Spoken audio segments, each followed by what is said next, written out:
சொன்ன எப்படியும் யாராவது ஒரு பாராட்டாவது தம்பி பெற்று வந்தாரு சார் பாராட்டிட்டாரு. 4 பொறுப்பையும் ஒரே நேரத்தில் ஒரு கூட்டத்தில் பேசுறது கொஞ்சம் சிரமமான விஷயம் இருந்தாலும் ஓகே. இப்போ நான் ஒரு சில விஷயங்கள் சொல்ல ஆசைப்படுறேன். ஏன்னா பெருமாள் அவர்களுடைய முதல் நாவல் வந்து மாதவன் டிரான்ஸ்லேட்டாக பொறுப்பு 2015 நான் வாசித்தேன். அப்போதான் அந்த நாவல் எனக்கு வந்து ஒரு பொன்பாற்றம் அந்த நாவல் படிப்பேன். வாசிச்சோன்னே எனக்கு கொஞ்சம் நல்லா இன்ட்ரெஸ்டிங்காக இருந்துச்சு, ஒரு ஆர்வம் இருந்துச்சு, ஒரு நல்ல சந்தோஷம் இருந்துச்சு. அதுக்கப்புறம் எங்கள் அண்ணன் வீட்டில் ஆளாள பட்சி அப்படிங்கிற அந்த நாவல் வந்து இருந்துச்சு. அதை எடுத்து வாசிக்கும்போது இந்த கிராமம் சார்ந்த வாழ்க்கை முறை அதில் இருந்துச்சு. அப்போ அது கொஞ்சம் எனக்கு இன்னும் ஆர்வத்தை கொடுத்துச்சு. அப்புறம் 2021 எங்கள் அண்ணன் போய் பிஎஸ்சி பண்ணுறா அப்படின்னு அழைச்சிட்டான். ஏன்னா நான் ஊரில் சுற்றிட்டு இருந்தேன், போராட்டம் அது இருக்கேன். அப்போ நான் எதை எடுத்து பண்ணுறது அப்படின்னு எனக்குள்ள ஒரு கேள்வி இருக்கும்போது நானும் முடிவு பண்ணேன், சரி ஒரு பெருமாள் ஐயாவுடைய எழுத்துக்களை எடுத்துக்கலாம். அவன் எனக்கு நான் அட்மிஷன் போட்டேன்னா எந்த நாவலும் எடுக்கக்கூடாது, யாருடைய ஒர்க்கு எடுக்கக்கூடாது, பெருமாள் முருகனுடைய அவருடைய 5 நாவல்களை நீ எடுத்துக்கோ, அதை மட்டும் தான் நீ வந்து வேலை செய்யணும் அப்படின்னு. சரின்னு சொல்லிட்டு நான் அதை வச்சு பேசிட்டேன். அவருடைய ஆளாட்ட படிச்சு சாரி ஆலவாயம் அப்படிங்கிற அந்த நாவல் அதை வச்சுட்டு எங்க என்னுடைய டிபார்ட்மெண்ட்ல ஒரு பேராசிரியர்கிட்ட ஒரு உரையாடல் அந்த புத்தகத்தை பார்த்தேன். தம்பி இந்த புத்தகத்தில் எடுத்துக்கிட்டு வரேன். இல்லை சார் இதை வச்சு தான் நான் பேசி சில விஷயம் நான் அவங்களை கேட்கணும். ஏன்னா அவங்க வந்து குடும்ப மண்டலத்துக்காக நீங்கள் குடும்ப மண்டலத்துக்காக சில விஷயங்கள் இது நான் அவங்களை டிஸ்கஸ் பண்ணணும் சார். அதெல்லாம் இருக்காது. அவங்களாம் இன்னும் ஒரு ஆத்தர் சார் ஒரு எழுத்தாளர் அவங்கள தான் நீங்கள் எடுக்கிற இன்னும் கீழே பேசுகிறாங்க. எப்படி பேசுகிறாங்கன்னா காசு வாங்கிட்டு எழுதுறவருப்பா அவர்கிட்ட போய் நீங்கள் இதெல்லாம் வந்து அவர் ஒருக்காக எத்தனையோ எழுத்தாளர் இருக்காங்கல்ல, திருநெல்வேலியிலேருந்து வரவங்க இருக்கிறாங்க, நல்ல எழுத்தாளர்களும் இருக்கிறாங்க. அவங்க இல்லைங்க ஏன் வேற எழுத்தாளர் உங்களுக்கு கிடைக்கலையா அப்படின்னு. இல்லைங்க சார் இப்படியெல்லாம் சொல்கிறேன், காசு வாங்கிட்டு எழுதுவாங்களா அப்படின்னு. ஆமாப்பா அவரை பற்றி உனக்கு தெரியாது, அவன் நீ எடுக்காத அதெல்லாம் பண்ணாத, வேணா நீ வந்து ஃபாரின் ரைட்டர்ஸ் எடுத்துக்கூட அவன் சஜஸ்ட் பண்ணட்டுமா அப்படின்னாங்க.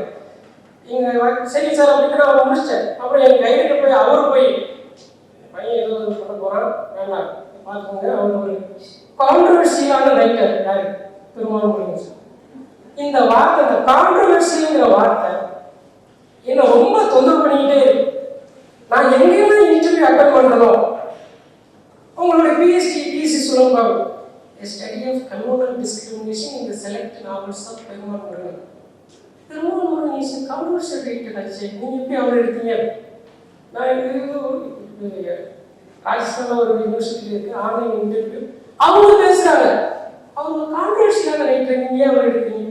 நான் 2 வாரத்துக்கு முன்னாடி திருப்பூரில் ஒரு காலேஜுக்கு பெருமாள் முருகன் என்னப்பா நீங்கள் என்னப்பா அவர் போய் எடுத்துருக்கீங்க, அவர் ரொம்ப பிரச்சனைக்குரியவராச்சே, நீங்கள் அந்த மாதிரி ஏதாவது இதா அப்படின்னு.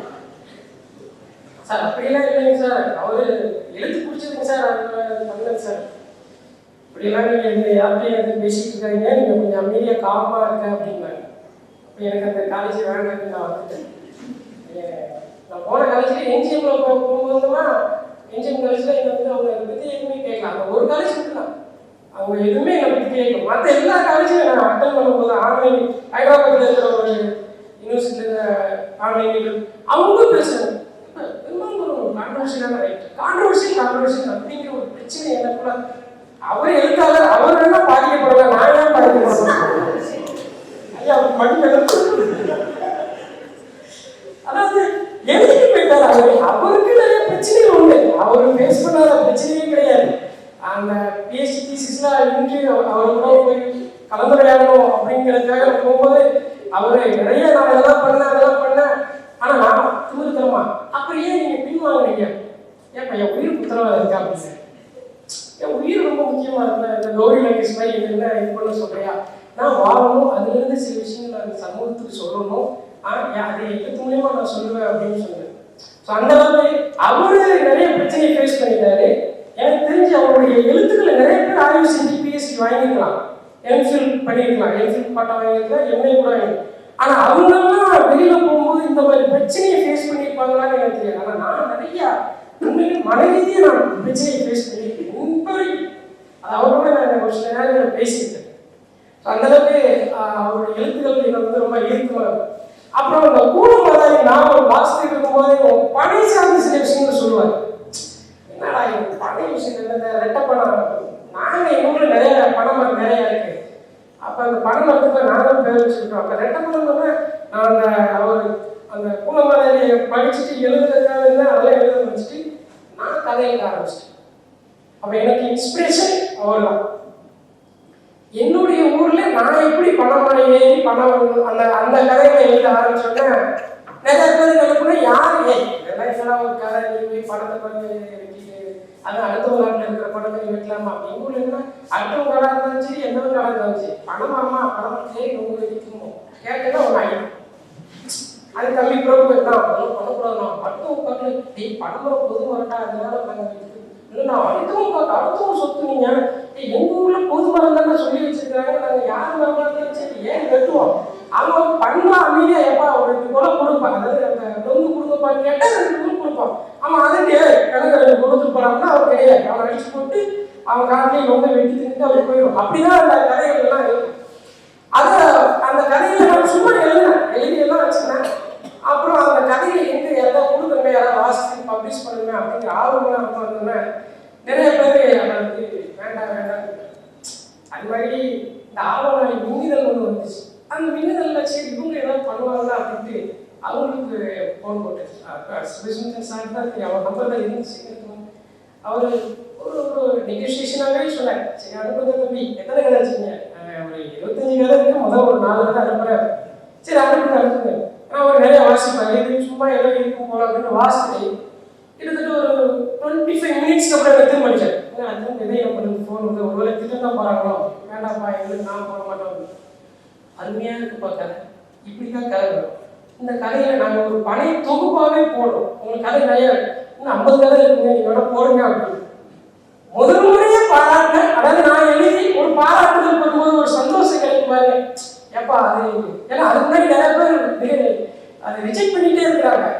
என்னன்னா அடுத்தவங்க நாட்டில் பணம் எடுத்து கீழே உங்காட்டில் என்ன முடியும் அப்படின்னு. ஆனால் இவர் அதை வந்து அங்கீகரிக்கிறார், அந்த எழுத்தை வந்து ஏற்றுக்கிட்டார். முதல் 4 சிறுகதை தொகுப்பை முதல் முறையா ஆவணாளி மின்னிதழ்ல வெளியிட்டவர் அவர். அப்புறம் அந்த தொகுப்பு வந்து ஒரு 25 கதையை வந்து நாங்கள் சென்னையில நாங்கள் வந்து ஒரு அறிமுக கூட்டம் நடந்தது. இவர் சொன்ன கருத்தை அங்கீகரித்தவர் அவர் வந்து எழுத்தாளர் சா. தமிழ்ச்செல்வன். வந்த உடனே நான் முன்னாடி பயந்துட்டாங்க, 4 கதை சுரேஷன் சார் பாராட்டினார், மீத இருக்க கதை இவர் பாராட்டுவார திட்டு வராங்க. ஏன்னா வந்து கொஞ்சம் முதிர்ச்சியான எழுத்தாளர் அப்படிங்கிற பேர்ல அவர் அருமையான தொகுப்பு, ரொம்ப சிறப்பான தொகுப்பு, படை சார்ந்து இருக்கக்கூடிய தொகுப்பு இதுவரைக்கும் நான் வாசித்தது. இப்போ சிவசுப்பிரமணியன் பனைமரம், ஆனா அது இந்த காட்டில வேறு விதமான ஒரு மண்டலத்தில் இருக்கு. பனைமரம் பொது மரம் தான், எவன் காட்டில இருந்தாலும் சரி, அது உலகம் முழுக்க இப்படிதான் பார்க்கணும்னு அவர் சொல்லிட்டாரு. அப்ப நம்ம நினைச்சத நடந்துச்சுப்பா, நம்ம ஒரு பார்வையில எழுதுறோம், அது அங்கே அது அவர் மட்டும் அங்கீகரிக்க மாட்டாங்க. அந்த சிறுகதை தொகுப்புக்கு 2 விருதுக்கான ஒரு காரணம் பெறுவதற்கான காரணமா இருந்தவரும் தமிழ்ச்செல்வன் சார் தான். அந்த மாதிரி அது அந்த ஆர்வத்துல சரி நம்ம விருது வாங்கிட்டோம், நம்ம எழுதுவோம் அப்படின்ட்டு எழுதி ஆரம்பிச்சு காலேஜ் கொடுக்குறாங்க. சொல்றதாலும் தப்பு இல்லை, காலேஜ் கொடுக்குறாங்க. பார்த்தோன்னே மெயில தான் வரும், தம்பி உங்களுடைய கதை நன்றாக இருக்குது, இருந்தாலும் அடுத்த ஒரு கதையை எதிர்பார்க்கிறோம். ஏறக்குறைய ஒரு 10-15 கதை காலேஜ் கொடுத்தாங்க, ஒன்று கூட வந்ததே இல்லை. சரி அமிர்தம் அங்கேயாவது இருக்கணும்னு பார்த்தா அங்கே ஒரு 4-5 கதை, அங்கேயும் ஒன்றும் வந்தது இல்லை. இப்போதான் நீளத்தில் ஒரு 2 கதை போட்டுக்கிறாங்க, ஒரு 2 கதை நீளத்தில். ஆனா ஆவணாளுக்கு நான் அனுப்புற கதையெல்லாம் வாசிப்பேன், சூப்பர் கதை, நல்லா பரவாயில்ல. இப்படி இவர் என்ன நம்ம ஒரு வேளை ஓட்டுறாரா, இல்லை ஏதோ வந்து இவர் தொடர்ந்து எழுதுங்கிறதுக்காக இப்படி ஏதோ சொல்றாரா, இந்த பாராட்டுக்கான என்ன அர்த்தம் எனக்கு ஒன்றும் புரியலையே அப்படின்னு. அதுக்கப்புறம் அந்த ஒவ்வொரு கதையும் நான் எழுதி அனுப்பும்போது இந்த சரவணன் மாணிக்கன்னு சொல்லிட்டு ஒரு பேக்ரவுண்ட், அவரு இவர் மாதிரியே பிரகாசிட்டு இருக்கு, இதுதான் பிரயாசக்கான பாரு, இப்படிதான் இவர் எழுதணும், நல்லா வந்துருங்க அவருக்கு பாராட்டிக்கும். அப்ப நான் எழுதுறது ஒருவேளை எல்லாருக்கும் ஓரளவுக்கு போய் சேரக்கூடிய நிலையில இருக்குது அப்படிங்கிற ஒரு சந்தோஷத்தை, ஒரு எழுத்து தூண்டுதலை எனக்கு கொடுத்தது சுதேசித்தன் சார். அதனால இன்னும் நான் தொடர்ந்து இப்ப இந்த நிகழ்வுக்கு கூட திட்டமிடுதல் வந்து தம்பி பிரபோட பேசிட்டு இருந்தா அவன் கால் மாறுங்க நம்ம இடம் எல்லாம் முடிச்சுக்கலாம், அதோட அவங்க நிறைய இருக்கும். ஏன்னா புக்கு வந்து 4 புக்கையும் படிக்கணும். அதனால ஆனா இந்த